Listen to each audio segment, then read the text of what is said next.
PGT நடந்துகிட்டு இருக்கு India versus Australia. எப்படி போயிட்டு இருக்கு tournament? Almost India out of WTC அப்படின்ற மாதிரி தெரியுது. உங்க ஒப்பீனியன் எப்படி இருக்கு, நீங்க சொல்லுங்க. அப்படிதான் தெரியுது. பட் ஃபர்ஸ்ட் மேட்ச் அவங்க ஜெயிச்சாங்க, செகண்ட் மேட்ச் ஆஸ்திரேலியா ஜெயிச்சாங்க, third match draw. Boxing day test fourth. Almost Australia completely outplayed India அப்படின்ற மாதிரி தான் தோணுது எனக்கு இந்த டோர்னமெண்ட்ல. பார்த்தோம் அப்படின்னா ஏன் இட்ஸ் நாட் 11 vs 11 அப்படின்ற மாதிரி தெரியல. இது சரியா 21 vs 1 அப்படின்ற மாதிரி தெரியுது. என்ன சொல்றேன்னு புரிஞ்சிருக்கும்னு நினைக்கிறேன். பும்ரா அப்படின்ற ஒரு பவுலர் அங்க இல்லை அப்படின்னா இந்தியா வந்துட்டு சான்ஸே இல்லை பாசிபிலிட்டியில வின் பண்றதுக்கு. அது ஓப்பனாவே தெரியுது. ஏன்னா பேட்டிங் பெர்ஃபார்மன்ஸும் அவ்வளவா இல்லை. சரி ஃபர்ஸ்ட் டெஸ்ட்லயும் சரி 3 டெஸ்ட்லயுமே சரி பேட்டிங் வந்துட்டு அவ்வளவா இவங்க கான்ட்ரிபியூட் பண்ணல. ஃபர்ஸ்ட் டெஸ்ட்ல ஜெய்ஸ்வால் வந்துட்டு ஒரு நல்ல ஒரு நாக் ஆடினார், 160 அடிச்சாரு. அவர் அடிச்சுட்டு பேசாம இருந்தா இருக்கலாம். அடிச்சதுக்கு அப்புறம் ஒரு வார்த்தை வேற ஒன்று விட்டாரு, நமக்கு தேவையில்லாம விட்டாரு. அதுக்கப்புறம் சும்மா இருந்த சிங்கத்தை எழுப்பி விட்டு அவர் அடுத்த மேட்ச்ல வந்து ஒரு 8 விக்கெட் எடுத்து தேவையா? அதுவும் duck out test pink ball டெஸ்ட்ல ஃபர்ஸ்ட் பாலே விட்டு ஜெய்ஸ்வால் ஸ்டார்க் கிட்ட இட்ஸ் கம்மிங் டூ ஸ்லோ. இப்போ வருது பாரு எப்படி ஃபாஸ்டா அப்படின்ற மாதிரி. நெக்ஸ்ட் 2 கன்சிக்யூட்டிவ் டெஸ்ட்ல வந்துட்டு ஸ்டார்க் கிட்டே அவுட் ஆயிட்டாரு Jaiswal. Other than Jaiswal and Virat Kohli ஒரு செஞ்சுரி வச்சிருக்காரு. அப்புறம் இப்போதைக்கு ஆடின வரைக்கும் அப்புறம் ஜெய்ஸ்வால் ஒரு 160 ஆடிருக்காரு. இவங்க 2 பேர் தவிர இந்திய டீமோட பெர்ஃபார்மன்ஸ் எப்படி இருந்துச்சு? பேட்டிங் பர்ஃபார்மன்ஸ் படி பார்த்தா ஒன்றும் இல்லை. KL ராகுல் சூப்பரா ஆடினாரு. அப்புறம் ஜடேஜா 77, அது நல்லா இருந்துச்சு. 77 நல்லா இருந்துச்சு. 7 நல்லா இருந்துச்சா? 77. ஓகே. போன மேட்ச் வந்து ஒரு ஃபாலோ ஆன தடுக்கிறதுக்காக பும்ரா ஆகாஷ் தீப் ஒரு நாக் ஆடினாங்க. ஆக்சுவலா அந்த காலத்துல சொல்ல முடியாது. இப்போ இருக்கிற இந்தியா பேட்டிங் ஸ்டாண்டர்ட்ஸ் படி அந்த ஃபாலோ ஆனுக்குலாம் அவங்க கொண்டாடவே கூடாது. கரெக்ட். ஏன்னா நீங்க ரோஹித் சர்மா, KL ராகுல், ரிஷப் பண்ட், விராட் கோலி, சுப்மன் கில் அப்படிப்பட்ட பிளேயர்ஸ் எல்லாம் வச்சிருக்கீங்க. நீங்க ஜஸ்ட் ஒரு ஃபாலோ ஆன அவாய்ட் பண்ணதுக்கு இப்படி ஒரு செலிப்ரேஷன் தேவையா? சூப்பரா ஆடுறாரு. அடுத்த 30 வந்து ஆஸ்திரேலியா வந்துட்டு ஜெயிச்சிட்டாங்கன்னு நினைக்கிறேன் என்ன கேட்டா. ஜஸ்ட் ஒரு ஃபாலோ ஆன அவாய்ட் பண்ணதுக்காக இப்படி ஒரு செலிப்ரேஷன்ஸ் ட்ரெஸ்ஸிங் ரூம்ல பார்த்தோம். அது என்ன கேட்டா பண்ணக்கூடாது. அது அவங்களுக்கே தெரியணும். வின் பண்ற ஃபாலோ ஆன ஜெயிக்கிறாங்க. அது எப்படி இருந்துச்சுன்னா RCB வந்துட்டு லீக் மேட்ச்ல CSK நாக் அவுட் பண்ணிட்டு செலிப்ரேட் பண்ணாங்கல்ல, அந்த மாதிரி இருந்துச்சு. அது உண்மைதான். நீங்க என்ன பண்ணா அதுதான் நிஜம். சரி ஓகே. இப்போ பார்த்தோம்னு வச்சுக்கோங்களேன், ஃபர்ஸ்ட் டெஸ்ட்ல வந்துட்டு ரோஹித் சர்மா வந்துட்டு ஆடலை, பும்ரா வந்து லீட் பண்ணாரு. அவரோட கேப்டன்சி எப்படி இருந்துச்சு? நீங்க என்ன ஃபீல் பண்றீங்க? ஐ திங்க் என்ன கேட்டா நான் வந்து பும்ராவே இந்த சீரீஸ் ஃபுல்லா கேப்டன்சி பண்ணுவேன். ஏன்னா ரோஹித் சர்மா வந்து ஒயிட் பால் தான், ஒயிட் பாலுக்கு இருக்கிற அந்த கேப்டன்சி இது வந்து ரெட் பாலுக்கு இல்ல. ஓகே. அது நீங்க என்னதான் என்ன திட்டினாலும் சரி, எது பண்ணாலும் சரி, அதுதான் உண்மை. So red ball Rohit Sharma வந்து கேப்டன்சில அந்த அளவுக்கு ரெட் பால் எஃபெக்டிவா இல்ல. White ball is maybe a good captain, but red பால்ல பொறுத்த வரைக்கும் அது கிடையாது. ஆல்மோஸ்ட் ஃபர்ஸ்ட் மேட்ச் வந்துட்டு பும்ரா டாமினேட் பண்ணிட்டாருன்னு தான் சொல்லணும். ஒன் மேனா எல்லா மேட்சஸுமே அவர் தான் டாமினேட் பண்ணிட்டு இருக்காரு ஒன் மேனா. சரி, இப்போ வேர்ல்ட் கப் வின் பண்ணதும் சரி, அதுக்கப்புறம் பைலேட்டரல் சீரிஸஸ், அப்புறம் இப்போ டெஸ்ட் சீரிஸஸ், மேக்ஸிமம் எல்லாமே வந்து இந்தியா வந்துட்டு கம்ப்ளீட்லி டிபெண்ட் அப்பான் பும்ரா அப்படின்ற மாதிரி ஒரு சிச்சுவேஷன் ஆயிடுச்சு. ஏன்னா அப்படிதான் தெரியுது பார்த்தா. கஷ்டம் தான். ஏன்னா நீங்க T20 கூட பாத்தீங்கன்னு வைங்களேன், பும்ரா வந்துட்டு பவர் பிளேல ஒரு ஓவர் 2 ஓவர் வச்சிடறாங்க. இப்போ ஆப்போனன்ட் டீம் சேஸ் பண்றாங்க அப்படின்னா லாஸ்ட் 2 ஓவர்ல ஒரு 20 ரன்னா கூட உங்களால அடிக்க முடியாது. பும்ரா கிட்ட 2 ஓவர் லாஸ்ட்ல இருந்துச்சு அப்படின்னா லாஸ்ட் ஒரு 2 ஓவர் நீங்க அடிக்கணும். 17 ஓவர் லாஸ்ட் ஒரு பும்ரா போறாரு அப்படின்னா உங்களால கண்டிப்பா அடிக்க முடியாது. அந்த அளவுக்கு வந்துட்டு இந்தியா டீம் வந்துட்டு கம்ப்ளீட்டா டிபெண்ட்ஸ் அப்பான் பும்ரா அப்படின்ற மாதிரி ஒரு சிச்சுவேஷனுக்கு போயிட்டு இருக்கு. இல்ல போயிட்டு இருக்கல, அப்படிதான் இருக்காங்க அப்படின்ற மாதிரி தோணுது. இன்னொரு விஷயம் வந்து நம்ம வந்து சொல்ல முடியாது. சோ ஒரு எண்டு ஒரு ஹோல்ட் பண்ணி போட்டாலும் அடுத்த எண்டு யாரும் சப்போர்ட் கொடுக்கணும். அதுதான் சொல்றேன் நானும். பேட்டிங்ல ஒன்னும் பெருசா பெர்ஃபார்மன்ஸ் இல்லையா அதர் தென் ஃபர்ஸ்ட் டெஸ்ட் தவிர நீங்க மத்த 2 டெஸ்டிங் கம்பேர் பண்ணீங்க. ஃபர்ஸ்ட் டெஸ்ட்ல கூட ஒண்ணுமே இல்ல. ஃபர்ஸ்ட் இன்னிங்ஸ்ல ஆஸ்திரேலியா கிட்ட கூட அவ்வளவா பேட்டிங் இல்ல. கம்பேரிட்டிவ்லி இந்தியா வந்து ஆஸ்திரேலியா பேட்டிங் ஒரு 10% அதிகம் தான். அங்கேயும் நீங்க இப்போ ஆஸ்திரேலியா வந்துட்டு அவங்க பொட்டன்ஷியலுக்கு ஆடல என்ன கேட்டா. இன்னும் பேட்டிங் வந்துட்டு அவங்க இன்னும் ஃபுல் ஃபிளெஜ்டா ஆடல. எக்ஸப்ட் டிராவிஸ் ஹெட், ஸ்மித் ஒரு செஞ்சுரி. டிராவிஸ் ஹெட்டும் ஸ்மித் கூட இப்பதான் ஃபார்முக்கு வந்திருக்காரு லாஸ்ட் டெஸ்ட்ல. டிராவிஸ் ஹெட்டை தவிர மற்றபடி நீங்க ஆஸ்திரேலியன் பேட்டிங் லைனை எடுத்து பாத்தீங்கன்னா அந்த அளவுக்கு அவங்க பெர்ஃபார்ம் பண்ணல. ஃபுல் பெர்ஃபார்மன்ஸ் அவங்க கொடுக்கல. அவங்க கொடுக்க ஆரம்பிச்சாங்க அப்படின்னா there will be a big question mark for Indian team. இப்போ பும்ரா மாதிரி ஒரு பிளேயர் இருக்கும்போதே வந்து இந்த அளவுக்கு ஸ்ட்ரகிள் ஆகுறாங்க. ஆல்மோஸ்ட் தேர்ட் மேட்ச்மே வந்து ஆஸ்திரேலியா வின் பண்ணி தான் கிரெடிட் கொடுக்கலாம் ஆஸ்திரேலியாவுக்கு. They're almost won the game. Just ஒரு ஃபாலோ ஆன்ல எப்படியே தப்பிச்சிட்டாங்க இந்தியா. அது ஒரு சில பேர்ல வந்து சொல்றாங்க, ட்விட்டர்ல எல்லாம் பார்த்தா சொல்றாங்க, மழை மட்டும் வரலன்னா அந்த இந்தியா வந்து அந்த மேட்ச் ஓடிஐ மாதிரி சேஸ் பண்ணிருப்பாங்கன்ட்டு. ஆக்சுவலா அது அப்படி சொல்றது தப்பு. ஏன்னா அதே நியூ பால்ல தான் நீ கமின்ஸ் கிட்டயும் சரி ஸ்டார்க் கிட்டயும் சரி அவுட் ஆகணும். திருப்பி அவங்க வந்து உன்னை தூக்க மாட்டாங்கன்னா நிச்சயம் சொல்லு. கரெக்ட். கோலி வந்துட்டு கோலிக்கும் அந்த அவுட் சைட் ஆஃப் ஸ்டம்ப் அப்படின்ற ஒரு விஷயம் வந்து ரொம்ப நாளா கண்டினியூ ஆகிட்டே இருக்கு. அதை பத்தி நீங்க என்ன நினைக்கிறீங்க? அதை பத்தி என்ன நினைக்கிறேன்னா, பட் அது வந்து அவரு என்ன இதுல ஆடுறாருன்னு தெரியல. சச்சின் வந்துட்டு ஒரு 200 பிளஸ் அடிச்சிருப்பாரு ஆஸ்திரேலியா கூட. சேம் சிச்சுவேஷன் இதே மாதிரி இந்த சிச்சுவேஷன் தான். இதே மாதிரி சிச்சுவேஷன்ல ஆஸ்திரேலியா கூட ஒரு 240 அடிச்சிருப்பாரு. அப்ப நீங்க பாத்தீங்க அப்படின்னா அவுட் சைட் ஆஃப் ஸ்டம்ப் வர பால ஆடி இருக்க மாட்டார் ஒரு பால் கூட. ஆமா, வித்தவுட் சிங்கிள் கவர் டிரைவ் சிட்னில ஆடினாரு 241 நாட் அவுட். விட்ரோர் எல்லா பாலையும். சோ அதையே ஒரு அப்படிப்பட்ட ஒரு லிஜெண்டை நீங்க ரோல் மாடலா வச்சிருக்கீங்க. சோ கோலிக்கு அதெல்லாம் தெரிஞ்சிருக்கும். பட் அவரே அதை ஃபாலோ பண்ண மாட்டேன்றாரு அப்படின்றது தெரியல. Might be strength of the weakness தான். நீ வந்து அவர் இருக்கிற ஸ்ட்ரென்த்ல நீ போட்டுனா அதை கவர் டிரைவ் ஆடுவாரு. நீங்க வந்து T20 மேட்ச் அப்படின்னா நீங்க ஓகே போலாம் ஆடுங்க. நீங்க நடுவில் ஆடுறீங்க அப்படின்னா ஸ்லிப்ஸ் மேக்ஸிமம் வைக்க மாட்டாங்க. பவர் பிளேல தான் ஸ்லிப்ஸ் இருக்கும். ஓகேவா? நீங்க அப்படி ட்ரை பண்ணிடலாம். பட் டெஸ்ட் மேட்சஸ்ல வந்துட்டு நீங்க அந்த பால்ல வந்து ஆடணுன்ற அவசியமே கிடையாது. ஆடிக்க தேவையில்ல. ஆடிக்க தேவையில்லதான்.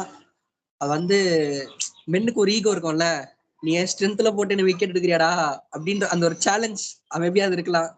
இன்னொரு பிளஸ் பாயிண்ட் வந்துட்டு ஹேசல்வுட் வந்துட்டு ஆட போறது கிடையாது. இதுக்கப்புறம் இன்ஜுரி ஆயிருக்காரு அப்படின்னு நினைக்கிறேன். தேர்ட் டெஸ்ட்ல ஆடல. செகண்ட் டெஸ்ட்ல சூப்பரா போட்டிருந்தாரு. தெரியும்ல என்ன ப்ரோ? ஹேசல்வுட் மாதிரி ஸ்காட் பாலண்ட்னு ஒருத்தர் இருக்கா. Correct. WTC ஃபைனல்ல Virat Kohli wicket தூக்குனது அவர்தான். அதே அவுட் சைட் ஆஃப் ஸ்டம்ப் தான். இதுமே அவர் தான் ப்ரோ எடுத்தாரு. ஆமா, லாஸ்ட் டெஸ்ட்ல. இன்னொரு விஷயம் வந்து பிங்க் பால் வந்து இந்தியா வந்துட்டு மேட்சஸ் அவ்வளோ வின் பண்ணதே கிடையாது பிங்க் பால் டெஸ்ட்ல இது வரைக்கும். ஆஸ்திரேலியா கம்ப்ளீட்லி டாமினேட் பண்ணிட்டாங்க இந்தியாவை பிங்க் பால் டெஸ்ட்ல. சோ இன்னொரு விஷயம் பேட் கமின்ஸ் நம்ம வந்து கிரெடிட் கொடுத்தே ஆகணும். பிங்க் பால்ல ரிப்பீட் பண்ணுங்க கேக்கல. வச்சு ஆஸ்திரேலியா தோத்துருக்காங்க. புரியல. பிங்க் பால் மேட்ச் 8 or 9 ஆடி இருக்காங்க ஆஸ்திரேலியா. அதுல 1 மட்டும் தான் தோத்துருக்காங்க. Okay correct. ஆல்மோஸ்ட் 90% வந்து நம்ம கம்ப்ளீட் வந்து அப்ரிஷியேட் பண்ணி ஆகணும். ஆமா, லாஸ்ட் டெஸ்ட் சீரிஸ்ல வந்து ஓவர்சீஸ் தான் அடிக்கிறாரு. லாஸ்ட் டெஸ்ட் சீரிஸ்ல ஒரு டிராப் பண்ணாங்க ஒரு மேட்ச்ல. ஸோ அதுக்கப்புறம் மறுபடியும் வந்துட்டு ஓவர்சீஸ்ல வந்து இந்தியா அவர் மட்டும் தான் ஒரு பேட்டிங் வந்து தனியாக தெரிஞ்சாரு. என்ன கேட்டீங்க அப்படின்னா 3 டெஸ்ட்லயுமே சரி அவர் பேட்டிங் ஆன விதமும் சரி. ஏன்னா பால் ஃபர்ஸ்ட் இனிஷியல் நிறைய எடுத்துட்டாரு. அதுக்கப்புறம் கம்ப்ளீட்லி செட் ஆகி சூப்பரா வந்துட்டு விக்கெட் ஃபாலோ வந்துட்டு கண்ட்ரோல் பண்ணாரு. நல்லா ஆடினாரு. செஞ்சுரி பாத்தீங்கன்னா சூப்பரா ஸ்டாண்ட்ஸ் பண்ணாரு. ஜெய்ஸ்வால் ஒரு 2 அடிச்சாரு, இவர் ஒரு 2 நின்னாரு. 134 பால்ஸ் கிட்ட ஆடினாரு. கரெக்ட். ஒரு செஞ்சுரி ஒன்று மிஸ் ஆயிடுச்சு லாஸ்ட் டெஸ்ட்ல பிரிஸ்பேன்ல. 2 மிஸ் ஆச்சு, காபால 1 மிஸ் ஆச்சு. சரி ஓகே, இப்போ நம்ம தங்க மகனுக்கு வருவோம். சுப்மன் கில். அவரு நீங்க லாஸ்ட் ஒரு 20 டெஸ்ட் ஒரு 15 to 20 டெஸ்ட் பாத்தீங்க அப்படின்னா ஒரு ஆல்மோஸ்ட் எல்லாமே வந்துட்டு ஒரு சிங்கிள் டிஜிட் ஸ்கோர்ஸ் தான். சம்திங் ஒரு 90 சம்திங் ஏதோ அடிச்சிருக்காருன்னு நினைக்கிறேன். அது யாரு கூட சரியா ஞாபகம் இல்ல. சரி, அவரை பத்தி நீங்க என்ன நினைக்கிறீங்க? சுப்மன் கில். சுப்மன் கில் வந்து ஆஸ்திரேலியா பிச் வந்து அவருக்கு ஏத்த பிச் தான். ஒன்லி அந்த பேக் ஃபுட்ல ஆடுறது வந்து அவர் மட்டும்தான். அவர் வந்து அழகா ஃபர்ஸ்ட் 30 ரன் சூப்பரா கன்வெர்ட் பண்றாரு. அதுக்கு அடுத்து கொண்டு போக மாட்டாரு. மேபி வந்து அந்த பொட்டன்ஷியல் இல்லையா, இல்ல இன்னும் வந்து எக்ஸ்பீரியன்ஸ் வேணுமா, அதனான்ட்டு வந்து அவர் அதை ஒரு பேட்டிங்ல தான் இது பண்ணும். அவருமே வந்துட்டு அடிக்கடி விக்கெட் ஆகுறது அந்த சேம் பால், இன்சைட் பால் இன்ஸ்விங் ஆகிற பால்ல தான் அவுட் ஆகுற ஸ்டம்ப்ல. அது ஜேம்ஸ் ஆண்டர்சன் கிட்டயும் சரி, ஸ்டார்க் கிட்டயும் சரி சேம் வந்துட்டு அதே விக்கெட் தான். நீங்க ஐபிஎல்ல பார்த்தா கூட சரி அதே மாதிரி நிறைய டைம் அவுட் ஆகியிருப்பாரு. அவர் இன்னும் கொஞ்சம் அதை ஒர்க் ஆன் பண்ணிருக்கலாம் அப்படின்ற மாதிரி தோணுது. பட் என்ன கேட்டா சுப்மன் கில் வந்துட்டு அவருக்கு ஏத்த பிட்ச் தான். லாஸ்ட் 15 டெஸ்ட்ல அவரோட ஆவரேஜ் வந்துட்டு இது வந்துட்டு ரொம்ப ரொம்ப கம்மியா தான் இருக்கு. சுத்தமா ஒன்றும் ஆடல அப்படின்ற மாதிரி தான் தோணுது. சுத்தமா கையும் வரல காலும் வரல அப்படின்ற மாதிரி தான் தோணுது. ஜெய்ஸ்வால் வந்துட்டு நல்லா ஆடினாரு, சூப்பரா ஆடிருக்காரு. பட் ஆனா அவர் வந்துட்டு கொஞ்சம் அவாய்ட் பண்ணிருக்கலாம். ஸ்டார் கிரிக்கெட் அப்படி பண்ணதை ரொம்ப ஸ்லோவா தம்பி அப்படின்னு சொன்னது அதெல்லாம் வந்துட்டு ரொம்ப ஓவர் கேட்டீங்கன்னா. ஓகே, சிராஜ் வந்துட்டு ஒரு நல்ல ஒரு பெர்ஃபார்மன்ஸ் போட்டிருக்காரு. ஒரு 4 விக்கெட் ஹோல் இருந்தாருன்னு நினைக்கிறேன் ஃபர்ஸ்ட் டெஸ்ட்ல. பரவாயில்ல போட்டிருக்காரு. கிட்ட வந்து என்னன்னா அவர் வந்து வேரியேஷன்ஸ்லாம் புதுசா ட்ரை பண்றாரு. பட் வந்து அந்த ரிதம் கொண்டு வர முடியல. சிராஜ் எப்படி தெரியுமா? ஆபரேஷன் சக்சஸ் பேஷன் டெட் அப்படின்ற மாதிரி தான் சிராஜ். அவன் 140 அடிச்சிட்டான், அங்கே போயிடுச்சு ரன்னு. சரியா? ஆல்மோஸ்ட் ஆஸ்திரேலியா வின் பண்ண போற மேட்ச். அவங்க போயிட்டு ஏதோ பண்ணாரு ஹெட் கிட்ட. டிராவிஸ் எடுத்து அந்த வார்த்தை விட்டாருன்னு நினைக்கிறேன். அதுக்கப்புறம் தான் இவர் இது பண்ணாரு. ஓகே, இருந்தாலும் கொஞ்சம் சிராஜ் அக்ரஷனை கண்ட்ரோல் பண்ணிக்கலாம். It will be better for you. பவுலிங்னு வந்து அக்ரஷன் இருக்கும், பட் இருந்தாலும் வந்து தவிர்த்திருக்கலாம் அதை. Okay fine. அட்லீஸ்ட் அவர் வாயால பேசலனால அவர் பாலால பேசணும். அது இனிஷியலா பேசிருக்கணும். மேட்ச் கை விட்டு போனதுக்கு அப்புறம் போயிட்டு விக்கெட் எடுத்ததுல எந்த ஒரு பிரயோஜனமும் இல்லை. சரி ஓகே, நல்லா போட்டிருந்தாரு. ஆல்மோஸ்ட் நீங்க பாத்தீங்கன்னா அந்த சீரீஸ்ல வந்துட்டு பும்ரா மட்டுமே 20 கிட்ட விக்கெட்ஸ் எடுத்திருக்காரு. இது என்ன தெரியுது அப்படின்னா, பும்ரா வந்துட்டு நீங்க நியூ பால்லயும் சரி, ஓல்ட் பால்லயும் சரி, மிடில்லயும் சரி, நீங்க பும்ரான்ற ஒரு ஆள் மட்டும் இல்ல அப்படின்னா நியூ பால்னா ஜீரோ. இன்னொரு விஷயம் நம்ம அப்ரிஷியேட் பண்ணி ஆகணும், நிதிஷ்குமார் ரெட்டி. ஆமா, ஒரு கம்மியா இருக்காரு. நான் வந்து அவர் வந்து South Africa series South Africa சீரீஸ்ல தான் டெபியூட் வச்சாங்க. நான் வந்து யோசிச்சேன், நான் இவர் T20 பிளேயரு, இவரெல்லாம் எதுக்குடா கூட்டு போறீங்க நான் யோசிச்சேன். ஆனா வந்து அவர் வந்து என்ன ப்ரூவ் பண்ணிட்டாரு, நீ வந்து யோசிச்சது தப்புடா தம்பி, எனக்கும் பொட்டன்ஷியல் இருக்கு, நானும் ஆடுவேன்னு காமிச்சாரு அவரு. அந்த வகையில அவனுக்கு வயசு என்ன தெரியுமா? என் வயசுதான் 20 21 வயசு. நல்லா ஒரு 40% இருந்தாரு 3 மேட்சஸ்லயுமே சரி. ஒரு ஹாஃப் செஞ்சுரி மிஸ் பண்ணிட்டாருன்னு சொல்லணும். சூப்பரான பிளேயர், நல்லா ஸ்டாண்ட் பை பண்ணி சூப்பரா இருந்தாரு. 3 சம்திங். போன மேட்ச் தான் இன்சைட் எட்ஜ்ல அவுட் ஆனாரு கமின்ஸ் கிட்ட. அவர் பேட்டிங் அந்த விதம் வந்துட்டு எனக்கு ரொம்ப பிடிச்சிருந்தது. அதுவும் வந்து அவர் 35-40 பால்ஸ் கிட்ட நின்னாரு. ஃபுல்லா ஜடேஜாக்கு தான் ஸ்ட்ரைக் குத்துந்தாரு அவரு. கரெக்ட். இன்னொரு விஷயம் வந்து நம்ம ஜடேஜா வந்துட்டு அப்ரிஷியேட் பண்ணி ஆகணும். அவுட் சைட் இந்தியா அவரோட ஆவரேஜ் பாத்தீங்கன்னா 35 to 40 இருக்கு டெஸ்டர்ஸ்ல. சூப்பரா இருக்காரு. எப்போல்லாம் வந்துட்டு ரன்ஸ் தேவைப்பட்டிருக்கோ அப்போ வந்துட்டு அவர் அடிச்சு கொடுத்துருக்காரு. அந்த மேட்ச் வந்து டிரா ஆகிறதுக்கு முக்கியமான ஒரு காரணம் நம்ம ஜடேஜா கூட கண்டிப்பா சொல்லலாம். ஏன்னா ஒரு 77 நிதிஷ்குமார் ரெட்டி கூட ஸ்டாண்ட் பண்ணி ஒரு 77 அடிச்சிருந்தாரு. சோ அதுக்கு வந்து ஒரு கான்ட்ரிபியூஷன். KL ராகுல் ஆக்சுவலா எனக்கு வந்து அந்த பேட்டிங் ஆர்டர் எனக்கு பிடிக்கல. கம்பீர் வந்ததுக்கு அப்புறம் அந்த பேட்டிங் இதே பிடிக்கல எனக்கு. ஏன்னா வந்து கம்பீரோட ஆஸ்திரேலியா ஆவரேஜ் பாத்தீங்கன்னா 27 தான். ஆனா அவர் எப்படி கோச் பண்றாருன்னு தெரியல. பட் ரெட் பால்ல அந்த அளவுக்கு இல்ல. கரெக்ட். உருப்படியான விஷயம் என்னன்னா, நீ நியூ பால் ஆடு, அவர் வந்து ஓபன் சாக்ரிஃபைஸ் பண்றாரு ஓப்பனிங் ஸ்பாட்டை KL ராகுலுக்கு. இப்போ KL ராகுல் வந்து ஓப்பனிங் ஸ்பாட்டை பிடிச்சிட்டாரு. மேபி எல்லாம் கேட்டிருந்தீங்க KL ராகுல் எங்க ஆடுவாருன்ட்டு. ஒரு சில பேர் ஓப்பனிங், ஒரு சில பேர் மிடில் ஆடுமா. இப்போ KL ராகுல் எங்க ஆடுவான்னு கேட்டா ஓப்பனர், இஸ் டெஸ்ட் ஓப்பனர், அவ்வளவுதான். ஒரு நிமிஷம்.